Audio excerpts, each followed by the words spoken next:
Santo Domingo TV, canales 24 y 69 UHF.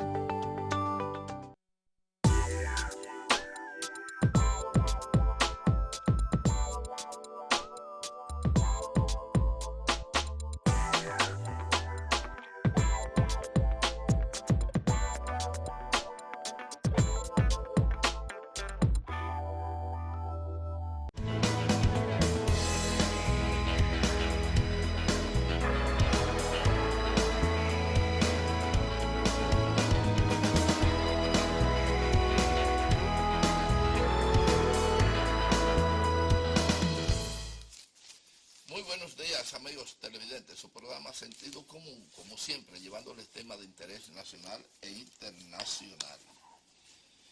Bien, señores, hoy como siempre, bien contento, no importa lo que haya pasado anoche, pero nosotros siempre venimos con alegría para darle a ustedes lo que en realidad entendemos que debe ser cada mañana para ustedes una buena información.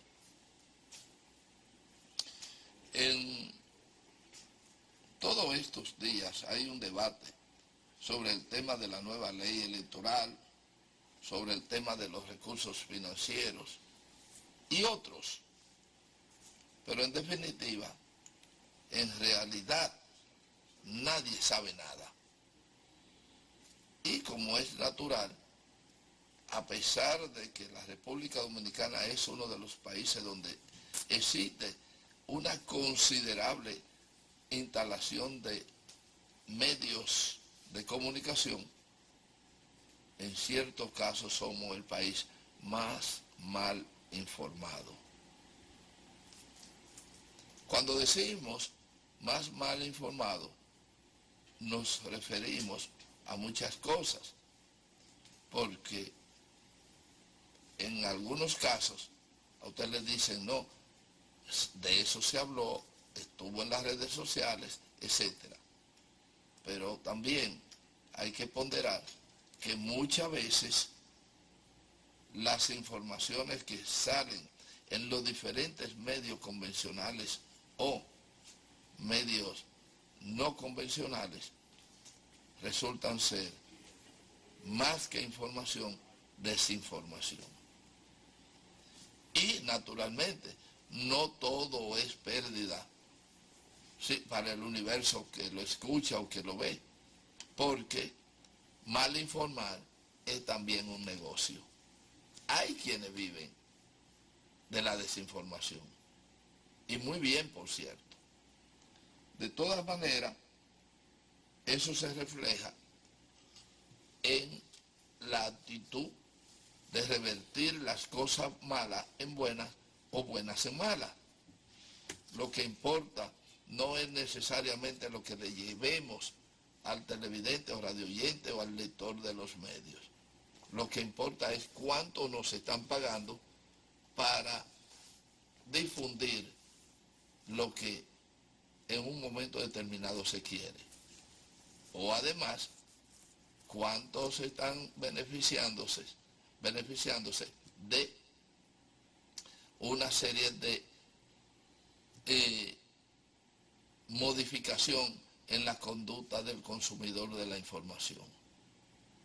En ese caso, para nosotros no es necesariamente grave, porque ya lo que se ha vuelto común es algo pasajero. Pero, ¿qué pasa al final de cuentas? Al final de cuentas, hemos trabajado pensando en que estamos armando una condición humana de desarrollo y al final lo que estamos es vendiendo, además de nuestra dignidad, entregando lo poco que tenemos. Es así, y eso indudablemente lo tiene dominado el gran reino de los medios de comunicación. Por eso es que en el caso de la República Dominicana, que estamos agenda sin que las autoridades se den cuenta, estamos en la misma agenda que está Venezuela, que está Nicaragua, que está Cuba y que está otros países que no necesariamente tienen una tendencia política determinada. Lo que importa hoy no es la ideología, lo que importa son los recursos que tienen los pueblos. De alguna manera hay que tocarlos y hay que irlo descubriendo de manera pública para hacer la conciencia universal de que eso nos pertenece. Y nos referimos indudablemente a la extensión del imperio. Los valores imperiales que imperan en la América Latina, fundamentalmente, pues, tienen sus ojos bien puestos en los lugares donde hay recursos naturales que en un momento determinado se convierten en riqueza. ¿Pero para quiénes? No para los pueblos que lo poseen, sino para todos aquellos que por fuerza o habilidad tienen la virtud de apoderarse de esos recursos. Mientras que a los dueños de esas riquezas, pues indudablemente le dejan, si acaso, las huellas. De todas maneras, hoy vamos a hablar con el amigo Tito Olivo y no vamos a hablar de Guayubín, ni de Chichí, ni de Mercedes, ni de otros olivos de por allá de Montecristi. Vamos a hablar fundamentalmente el análisis de la política, de la geopolítica en América Latina, fundamentalmente Centroamérica y el Caribe, porque el sur nos queda muy lejos, aunque también corresponde. Y naturalmente estaremos hablando sobre los países que en este momento son hostigados por ese imperio que estamos denunciando. Ya no es denuncia, todo el mundo lo sabe, pero que no nos cansaremos día por día de poner en evidencia para desmontar todas las mentiras que a través de medios de comunicación, a través de drones, a través de informaciones, de falsas informaciones, tratan de desmeritar para justificar el apoderamiento de las riquezas ajenas. Buenos días, don Tito. Buenos días, Marcos. Buenos días a los amigos televidentes que a esta hora están con nosotros. Bueno, hay un tema caliente en el ambiente, tú lo has dicho, es el problema de Venezuela, que hay que verlo con la necesidad que tiene Estados Unidos de adquirir recursos energéticos.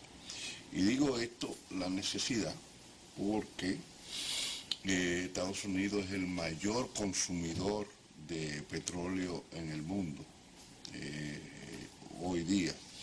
Y la reserva aprobada de petróleo que tiene Estados Unidos es un 2%. Si Estados Unidos decidiese solamente utilizar sus reservas para poder satisfacer sus necesidades internas de petróleo, de consumo energético, solamente tendría 5 años para eso. Y la reserva aprobada de Venezuela es un 20%. Y esto le daría a Estados Unidos 50 años para poder satisfacer sus necesidades internas. Y ya esto venía siendo analizado desde hace mucho tiempo. En el año 2002 compré yo el libro Economía del Petróleo y ahí planteaba, o sea, la economía del hidrógeno, y ahí Ricky Fini planteaba lo siguiente, creo que en la página 265, él decía,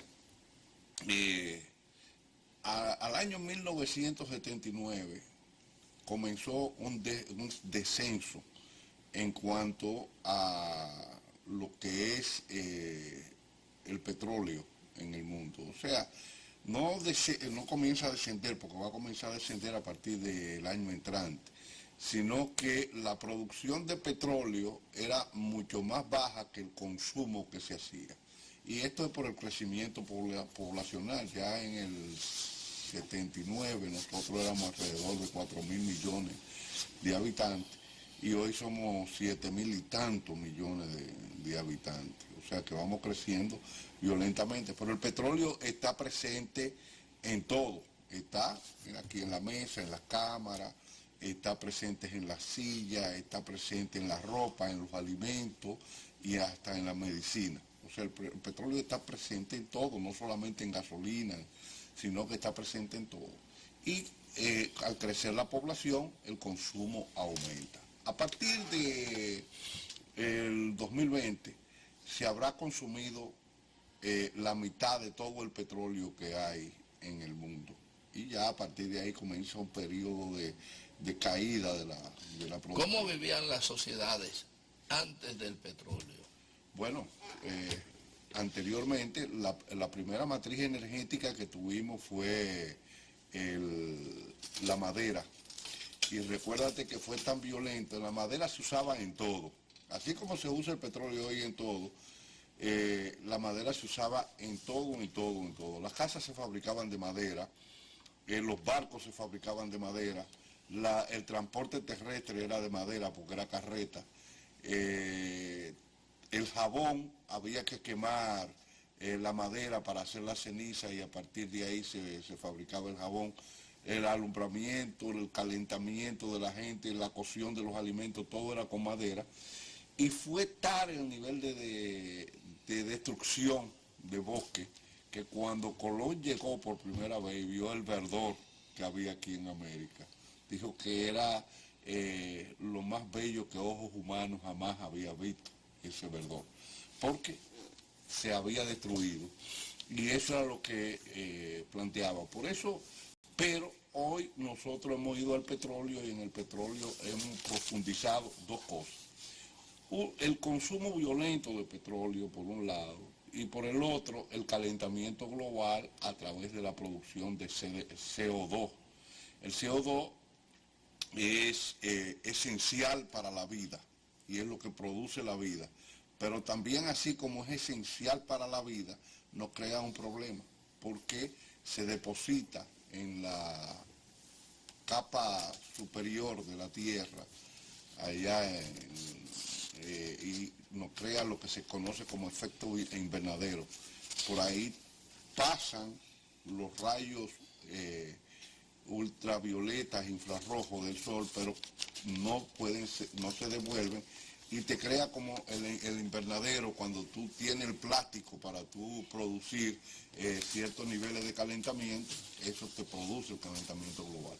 Pero lo que quiero, volviendo al tema, lo que decía en la economía del hidrógeno, es que el mundo se va al hidrógeno para satisfacer parte de las necesidades energéticas, y lo decía en 2002, o para esa época, él decía, Estados Unidos, si quiere recursos energéticos baratos, va a tener que invadir a Irak, a Libia, a derrocar el gobierno de Venezuela e ir a controlar esos recursos energéticos porque están en manos de gobiernos que no les son afectos. Todos conocemos lo que pasó después.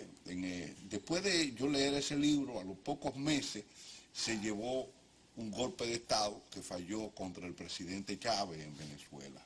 Eso fue en el 2002. Después, en el 2003, alegando que habían armas de destrucción masiva, se invadió a Irak y cosas que nunca encontraron las armas de destrucción masiva, y Estados Unidos nunca ha sido sancionado por las Naciones Unidas porque invadió un país alegando de que había armas de destrucción masiva, y en el 2011 destruyeron a Libia. Han querido hacer lo mismo con Siria, pero los rusos, a través de Putin, se empantalonaron y plantearon su apoyo a Libia. Le falta a Venezuela en ese marco, y en eso está. Tú lo has dicho en el análisis que hiciste. Ellos van atrás de los recursos que tienen los pueblos, y en este caso Venezuela no solamente tiene petróleo, tiene coltan, que para el desarrollo de las energías alternativas, para las pilas de litio es importante, tiene el recurso agua y tiene oro, es el segundo producto. Hay un asunto que la gente no le hace mucho caso en cierto sentido. Los venezolanos y otros que no son venezolanos lo han explicado. Y nosotros tenemos que insistir. Hoy se habla de una serie de detalles sobre Venezuela. Y esos detalles indican muchas cosas que la gente podría decir que es mentira. Tú apuntabas, y vamos a reforzarlo, que hoy, entre las reservas petroleras, Venezuela es la mayor reserva del mundo en petróleo. Eso se dice, ¿verdad? Sí, no es que se dice, es certificada. Cuando se habla de certificado es porque la Agencia Internacional de Energía ha certificado, porque tú puedes decir, yo tengo 1.000 millones de pesos en banco. Ahora, cuando la banca te dice, está certificado que tú tienes, por los estudios que se han hecho y los análisis, ya. Eso está certificado. Eso está certificado. ¿Y dónde yo puedo tener acceso a ese certificado? Tú puedes entrar a la Agencia Internacional de Energía, tú puedes entrar a la OPEC, la página de la OPEC, Bien. y ahí están las informaciones. Se dice que Venezuela es la cuarta o tercera potencia en gas natural. Sí. También está certificado. Sí, todo eso está certificado. Tú Sí. puedes entrar a la OPEC, a la página de la OPEC. Mira, hay una cosa que se llama precio de petróleo, Sí, Nero, pero yo quiero ir a aprovechar contigo para edificar a nuestros amigos televidentes, porque a veces uno dice las cosas y ellos dicen, pero mira hablando disparate, ¿quién le dijo eso a ellos? Yo lo que quiero es decirle dónde encuentran lo que nosotros estamos diciendo. Sí, la información está ahí. Y lo importante de ahora es que las informaciones están en línea. Que tú no, Dice, la mentira dura poco. ¿qué se dice del oro, Tito? Venezuela tiene la segunda reserva de oro La segunda reserva del planeta. del planeta. Sí. Tito, ¿qué se dice del agua? Es también la segunda reserva importante de agua. La segunda reserva de agua. Y donde se dice que las próximas guerras serán por agua. Sí. Tito, ¿qué se dice del diamante? Hay diamantes en cantidades apreciables. Certificado. Sí. Tito, ¿y qué se dice del coltán? Es una de las grandes reservas mundial del coltán ahora mismo. Entonces, tenemos Y del torío. 1, 2, 3, 4, 5, 6, ¿qué? Torío, que es un metal tipo uranio para la producción de energía. Ajá. Entonces tenemos 1, 2, 3, 4, 5, 6 y 7. 7 rubros, recursos que son de Venezuela, ¿verdad? Sí, sí. Eso significa que Venezuela es una realidad en riquezas naturales. Sí. Tito, como tú eres, además de economista, un investigador, si esos recursos que acabamos de enumerar ahí se unen a los recursos que tiene Colombia, ¿en qué posición quedarían esos dos países? Avanzarían grandemente a nivel mundial. O sea, Colombia y Venezuela, si decidieran gestionar la paz, y no se gestiona no por parte de Venezuela, sino por parte de Colombia, que han tenido gobiernos que han cerrado la puerta a esa negociación, no solamente con Venezuela, sino Colombia ha cerrado las puertas a las negociaciones internas para resolver un conflicto que viene desde el año 1948-49, en abril, cuando mataron a Gaitán, de la muerte de Gaitán. Y hay grupos en Venezuela que entienden que va a ser por formas violentas. Yo ayer hablaba con con un colombiano y él decía, no, porque hablamos por WhatsApp. El problema es que le han dado refugio en Venezuela al Ejército de Liberación Nacional y a la FARC. Pero eso fue lo que le trajo la paz a ellos. Y yo le dije, óyete, cuando Chávez llegó, la FARC y el M-19, el ELN, tenían muchos años operando en Colombia. Inclusive tenían hasta territorio que utilizaban. Lo que pasa es que tú tienes que analizar qué Tenían fue. un territorio más grande que la República Dominicana. Claro, claro. Yo le dije, tú tienes que analizar qué fue lo que pasó. Y tú tienes que ver qué pasó con ustedes, no desde la muerte de Gaitán, que lo mandó a matar la United Fruit Company, que yo la conozco porque vengo de Manzanillo, donde estaba la Grenada, que era una subsidiaria, o que la United Fruit era subsidiaria de la Grenada Company. Entonces, ahí está lo que era la matanza de los bananeros y toda esa cosa. Pero saliéndonos un poco, apartando ese tema, para seguir a donde yo quiero llegar. El presidente Chávez, en varias ocasiones, y eso lo pueden buscar, incluso ayer creo que nosotros lo presentamos, en una entrevista a una periodista colombiana, reveló que él habló en varias ocasiones con Uribe. Y le dijo, mira Uribe, nosotros dos, estos dos países, tenemos los recursos del mundo. Porque además hay un tema que yo no te lo planteé todavía. Y es que entre Colombia y Venezuela, en este caso más Colombia, tienen la mayor biodiversidad del mundo. Sí, sí.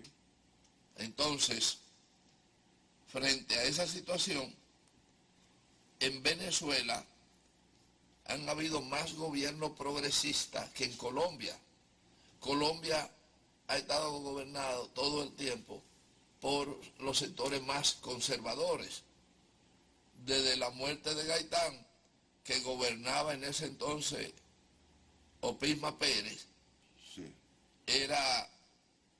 ha sido el dominio de los conservadores todo el tiempo, prácticamente en Colombia. No sé si estoy equivocado, pero han sido los más conservadores los gobiernos de Colombia que los de Venezuela. No, inclusive o sea, Simón Bolívar fue traicionado en Colombia.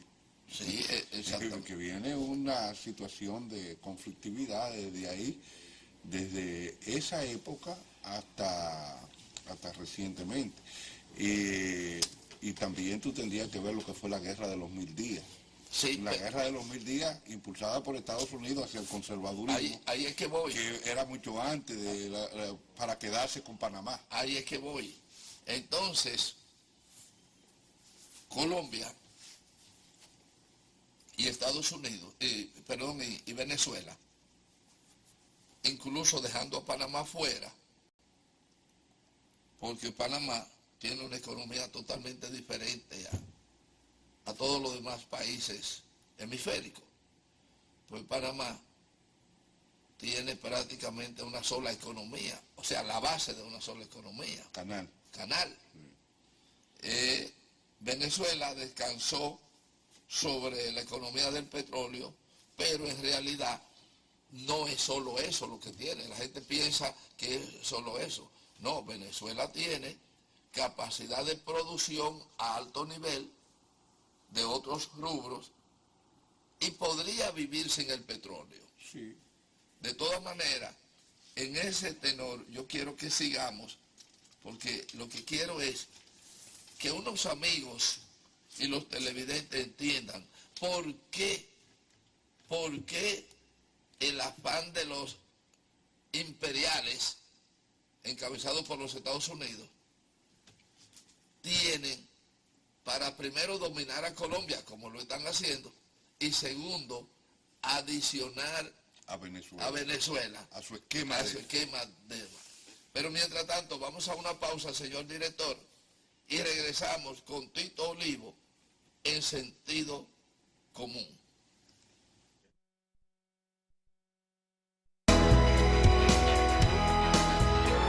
Monte Grande es fuente de vida, porque además de agua, generará 2.500 empleos directos y 1.500 indirectos. Beneficiará a 12.500 productores agrícolas con desarrollo sostenible. Irrigará 400.000 tareas para mejorar riego por goteo y tuberías, así como 305.000 tareas nuevas. Renace la esperanza en el sur. Monte Grande avanza. República Digital Educación ya es un hecho y se convertirá en una herramienta educativa moderna. Un soporte importante para nosotros los docentes, con el fin de que las TICs impulsen la mejora del proceso de enseñanza y un recurso para el abordaje de las competencias fundamentales, para así lograr en los estudiantes mejores resultados, convirtiéndolos en críticos, analíticos y reflexivos.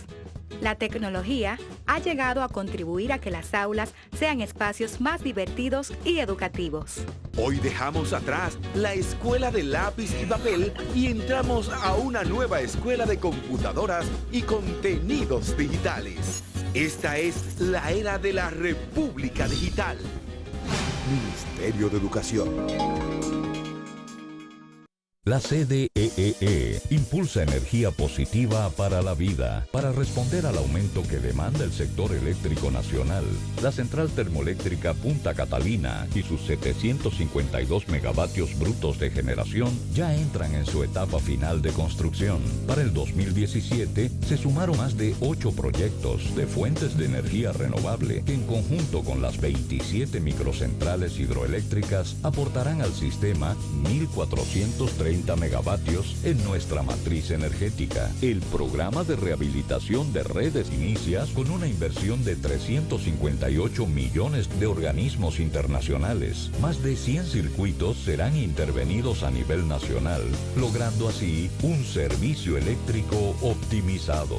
CDEE, iluminando en el presente para el futuro del país.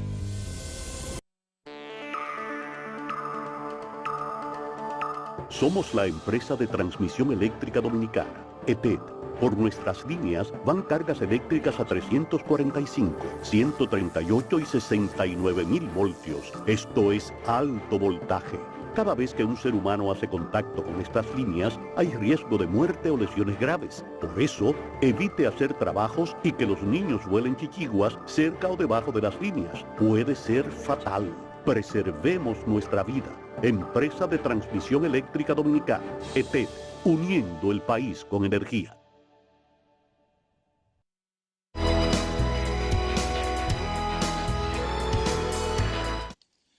Bien, señores, regresamos con Tito Olivo, analizando un tema que parece general, pero no lo es, porque muy poca gente insisten sobre la base que nosotros estamos insistiendo.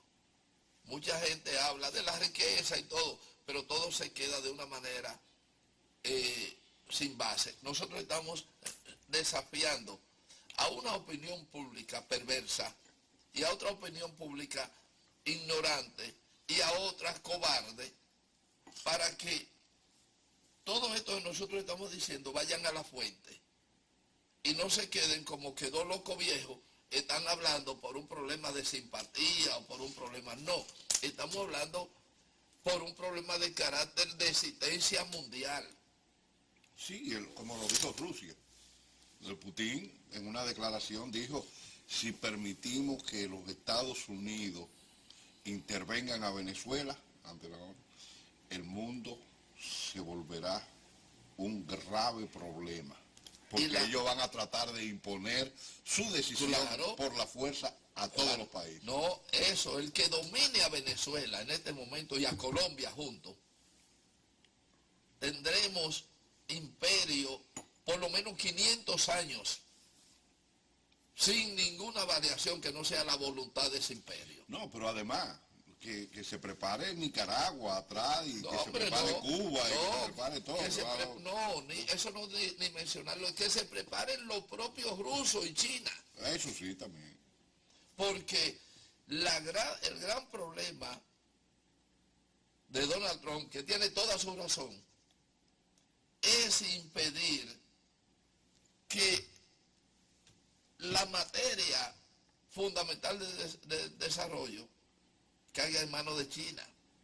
Exacto. Y China está metida en Venezuela. Y China está metida en Venezuela. Entonces, yo no sé si China y Rusia están en lo correcto, porque yo lo encuentro un poquito pasivo con el tema del acoso que se le tiene a Venezuela, que debieron desde hace rato ya decir, fijar una posición concreta, no una simple declaración. Bueno, pero Rusia ha sido más contundente. En Naciones Unidas ha firmado, ha planteado posiciones muy fuertes. E inclusive Rusia hubo un momento que llevó bombarderos a Venezuela.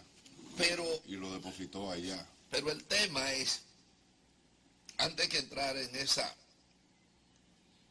es que hemos identificado una cantidad de productos, y se nos quedan algunos, que son de Venezuela.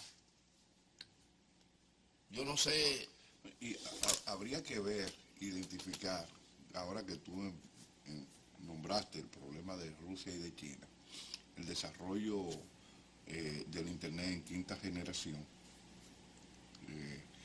donde los Estados Unidos a Huawei le han metido el pico.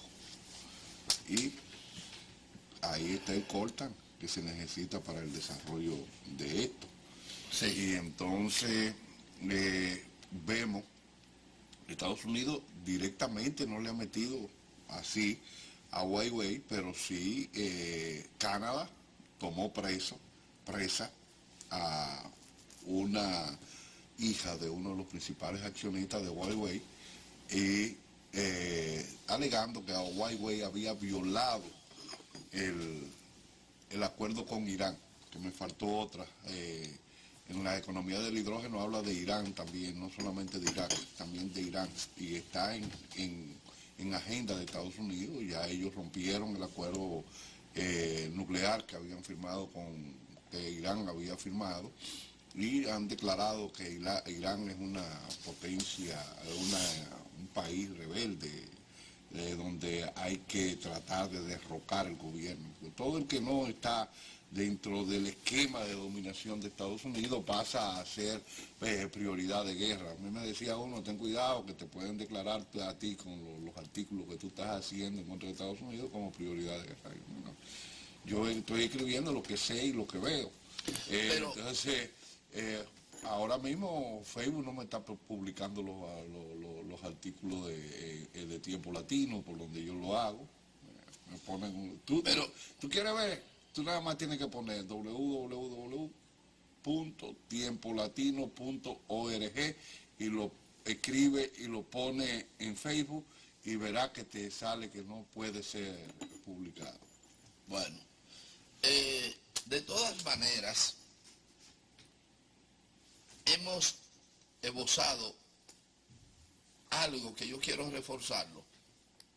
Lo que nosotros estamos hablando, que falta mucho todavía, porque no hemos concluido qué buscamos nosotros con esta conversación para demostrar por qué realmente pues la gente ha cogido el asunto contra Maduro. Maduro. El problema no es Maduro. No.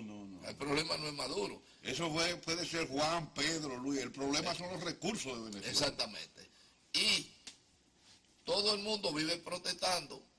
Cuando digo todo el mundo es para usar aunque sea un eufemismo, pero hay una cosa clara. Resulta que insisten con la ayuda humanitaria. Pero la gente está confundida. El mismo Joel dice, y aquí toda esta gente que está aquí en esta sala dicen, pero es un problema porque Maduro debe dejar que entre comida porque él necesita comida. Elio Brand. Eso es lo que debe saber. Elio Brand dirigió ayuda a Nicaragua en los 80 y lo que metió fue armas. Para armar los contras. Exactamente. Y entonces, el que no conoce la historia tiende a repetirla. Exactamente. Entonces, Cuando Maduro dice no, hoy ¿por qué no liberan el maco ese que han hecho contra el dinero de Venezuela que tienen fuera? No solamente, porque mira, ellos han creado toda una estructura para crear escasez en Venezuela. Claro. Y eso no es, no es casual. En Cuba lo hicieron. Y hay cuando tú buscas, porque lo bueno de Estados Unidos es que ellos desclasifican las informaciones cada 20 años. Sí. Cuando tú buscas las informaciones desclasificadas, el por qué ellos pusieron las sanciones y arremetieron así contra Cuba, decían, es para crear en la población necesidades que lo lleven a protestar contra el gobierno. Pero ese es otro tema que debemos hacer un programa sobre eso. Sí. No lo quiero ahora mismo. No, pero lo que te iba a hablar es, hay todo un proceso de cerco económico contra Venezuela para generar esa escasez. Pero la base de esa generación, que no es solamente, que ahora es nuestro punto fundamental, pero es la praxis que han tenido los Estados Unidos, eliminando incluso cultivos de determinadas regiones para, a través de esa escasez que crea esos cultivos, entonces meter su política agraria o agropecuaria en favor de sus productores. Pero vamos a ver un corto material que tenemos sobre una periodista que hace una serie de explicaciones que tienen que ver con nuestra conversación. Vamos a ver, señor director.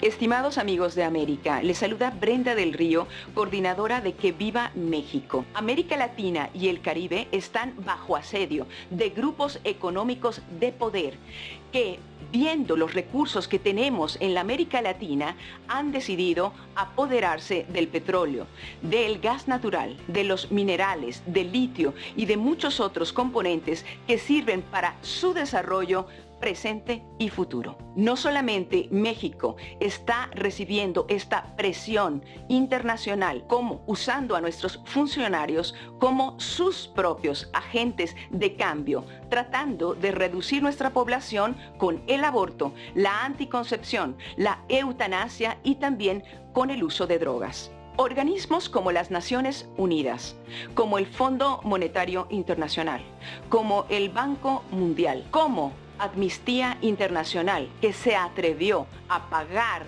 portadas en todo el mundo cuando se tenía que votar el aborto en Argentina. Bueno, organismos como ellos tienen la mira sobre nuestros países latinoamericanos y del Caribe. América Latina se levanta, quiere la libertad para nuestros propios pueblos. Tenemos el derecho de autodeterminarnos y no queremos injerencia de las Naciones Unidas, de Club Bilderberg y tantos otros organismos que compran voluntades de nuestros funcionarios, que traicionando a nuestros pueblos institucionalizan el genocidio de nuestros hijos. Cuando en la antigüedad un pueblo, un grupo de poder quería tomar otras patrias, otras regiones del mundo para su beneficio, bueno, utilizaban las armas, el ejército, y si ellos eran más numerosos, podían someter a aquellos pueblos. Ahora, ¿qué han hecho? No necesitan matarnos, necesitan ideologizar a nuestros jóvenes, y para eso están utilizando jóvenes de intercambio universitario. Aquí, por ejemplo, en México, tenemos argentinas, tenemos brasileñas, tenemos europeas que están mezclándose entre nuestros jóvenes en las universidades, y entonces así, ideologizados, poder decir: México, tienes derecho a matar a tus propios hijos. Y además ganan con esto. ¿Por qué? Porque ellos mismos están asociados con las clínicas de aborto de poder internacional como la IPPF, que en México se llama MixFam. En estos grupos internacionales se decide, para control poblacional y para poder lograr sus fines económicos de tomar nuestros recursos, inclusive de poner maquiladoras y pagar todos sus productos a bajo costo, pues deciden lo siguiente, lo que ideó Malthus: conservar la pobreza en nuestras regiones. que con esos recursos internacionales podrían incentivar nuestra economía. ¿No te lo has preguntado? Entonces, ¿por qué gastar en cosas que no sacan de la pobreza a nuestros pueblos? ¿Qué otra cosa dijo Malthus?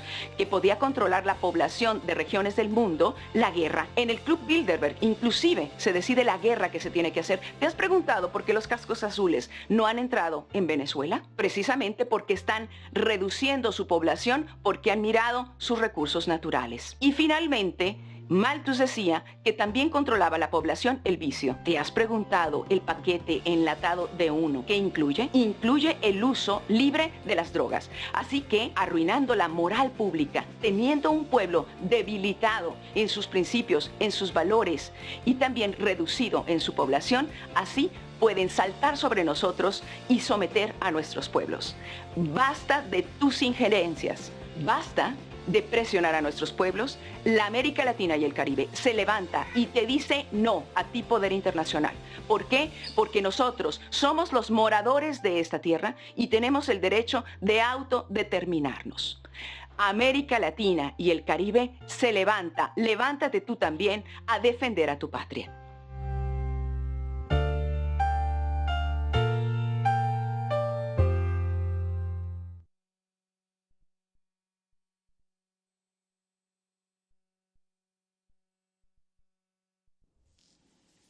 Bien,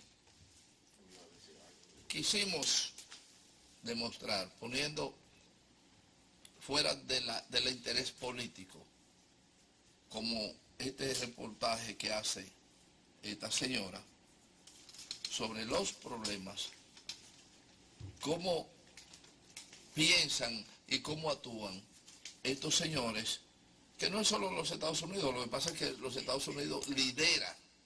Sí, eso. Ese está sector. liderando eso. Pero decíamos Si que te lee el pentagonismo sustituto del imperialismo de Bosch. Juan Bosch dejó bien claro, qué lástima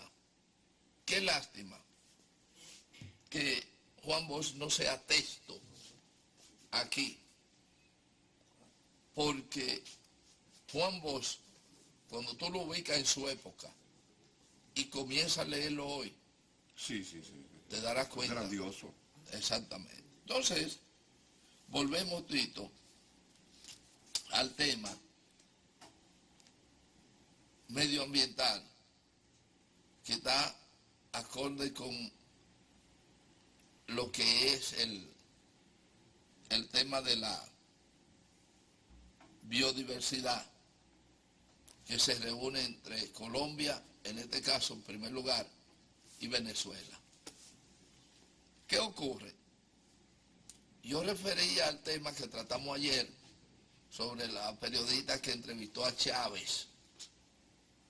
Y Chávez revela en esa entrevista el interés que él puso con Uribe, diciéndole, mira Uribe, nosotros debemos actuar como lo que somos, debemos como hermanos, debemos ver, debemos aprender que lo que nos quieren es fuñir, que nos echan a pelear para mantener, todo eso se lo planteó Chávez.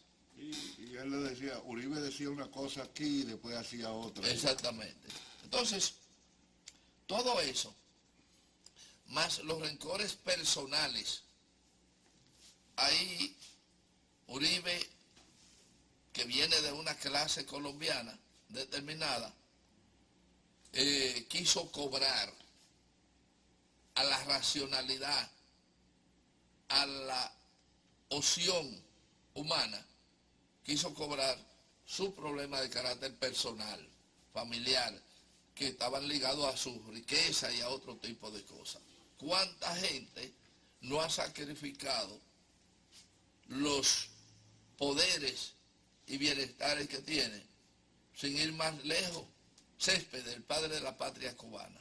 Pero el mismo Fidel. Pero Fidel... Pero para que no sea tan... No cito a Fidel, porque inmediatamente dicen, pero no pueden decir, Céspedes no era comunista. Bueno, pero lo que te quiero decir es, todavía el triunfo de la Revolución Cubana, Fidel no era comunista, Fidel venía del Partido Ortodoxo. Sí, pero yo trato de buscar una neutralidad. Cuando la finca que le dejó el padre, Ángel Castro, y el local donde se construyó la oficina para que ellos, los hijos, manejaran ese proyecto, él fue y tiró un discurso de esa oficina para repartir esa tierra, o sea, dentro de la reforma agraria. Pero yo no quiero, el tema es, por ejemplo, pongo de ejemplo a Céspedes, que fue antes de todo. ¿Qué hizo? O vamos a poner entre la discordia que pudo haber entre San Martín y Bolívar. Exacto. Y entonces, frente a todo eso, viene un resultado. Uribe, su compromiso con el imperio, no le permitió ver el planteamiento de Chávez. Y los Estados Unidos se empoderaron de Colombia y son los dueños de Colombia con 15 o 17 bases establecidas en Colombia. Sí. Petro o la guerra en Colombia. O sea, ¿y por qué yo decía? Porque una cosa fue que los compañeros de la izquierda en Colombia, principalmente los del Polo Democrático, no se dieron cuenta que si ganaba Duque la posición de la paz en Colombia, iba a haber un retroceso. Y ha habido un retroceso. En los primeros 7 días del año habían 6 muertos sociales, dirigentes sociales que lo habían matado de este año. Y ese retroceso no solamente se iba a ver en Colombia, sino que también se iba a transferir a Venezuela. Y puede arrastrar a Colombia a una guerra fratricida, no solamente entre Venezuela y Colombia, y Brasil, como quiere Estados Unidos, porque eso podría incendiar el pueblo colombiano a lo interno. Hay una guerrilla armada, hay otra que está desmovilizada, desmovilizada, que es la FARC, pero que está ahí y ellos saben que van a ir por ellos inmediatamente y van a volver otra vez. Y esa situación no se va a manifestar solo en Colombia, yo lo he dicho, todo eso puede crear una situación de crisis en toda América Latina. Y eso sería fatal para el desarrollo de nuestro pueblo. Pero hay un asunto que también es bueno que la gente lo sepa. Yo recientemente tuve conciencia de cuál fue la situación que generó la crisis, la llamada crisis de los misiles. ¿Por qué los Estados Unidos pactaron aquella situación? Porque ellos tenían toda la fuerza de no pactar. ¿Pero qué hizo que los Estados Unidos no pactaran? La fuerza que tenía Cuba aliada. Con Rusia. Exacto. Y además un misil de corto alcance que hasta 90 millas tú lo tiras con la mano. Exactamente. Entonces, los Estados Unidos no admiten, tú no ves que Trump dice, yo no tengo que hablar con Maduro, yo no tengo, y Maduro le ha pedido 20 veces, pero la gente no entiende lo que no quieren entender. Pero sí habló con el de Corea del Norte. Exactamente. Y él decía que no hablaba con el de Corea del Norte. Y estaba tirando misiles de corto alcance que llegaban, te vamos a bombardear y nosotros lo tenemos. Cuando tiraron un misil de 4.000 o 5.000 kilómetros que podía impactar en Estados Unidos, entonces sí, él de una vez dijo, bueno, vamos a negociar, vamos a hablar, nosotros no podemos entender. Entonces, el tema es que a pesar de que Maduro ha demostrado en muchas ocasiones que puede hacer el diálogo, que puede, y lo demuestra para una serie de incrédulos, que lo demostró con la última conferencia de prensa internacional que dio Miraflores, donde fue convocada la prensa internacional, New York Times, El País, etcétera, todo. Maduro no solo tiene la capacidad de hablar en cualquier escenario, porque no hay que ser un sabio de la erudición basta con tener además la razón, saberla defender. Claro. Y tú puedes tener toda la razón del mundo, pero si no la sabes defender, si no la sabes defender, exactamente. Entonces, es importante que la gente sepa que el fondo del imperio no es Maduro, es que es necesario o es importante para los Estados Unidos poder unificar el poder que tienen en Colombia con Venezuela. Sí.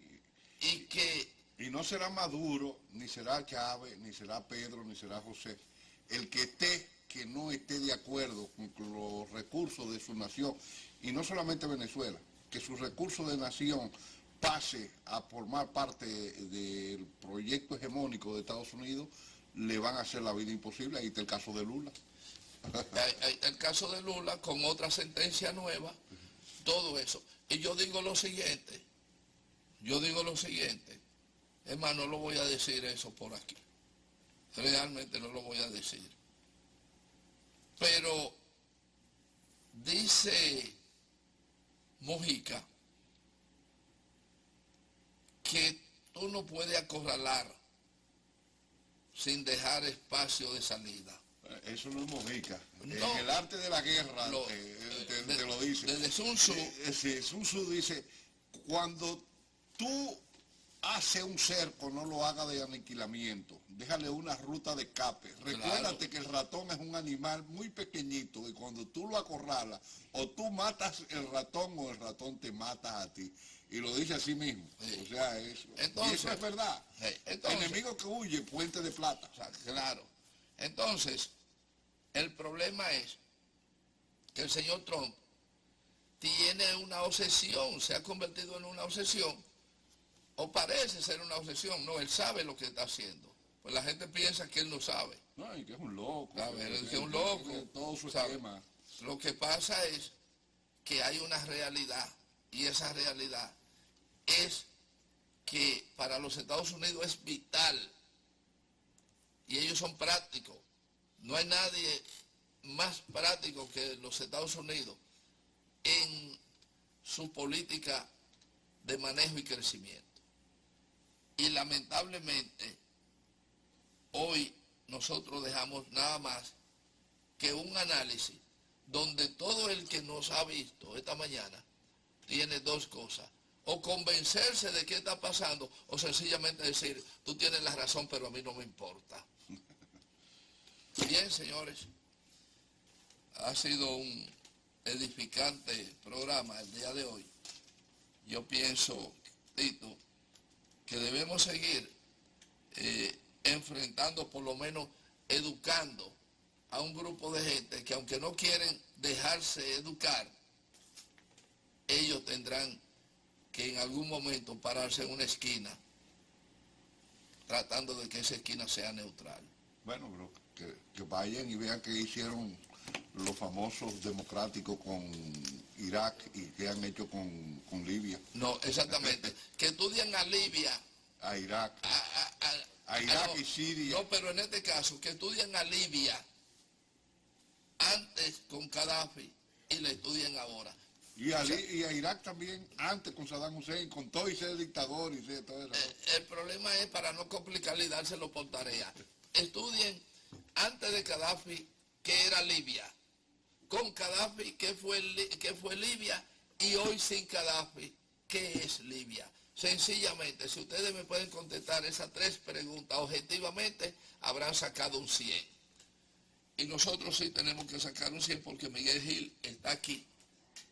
Y Momentum está por salir, donde siempre Miguel Gil tiene cosas interesantes para ustedes. No se muevan de ahí. Mañana estaremos con ustedes nuevamente en Sentido Común. Hasta entonces.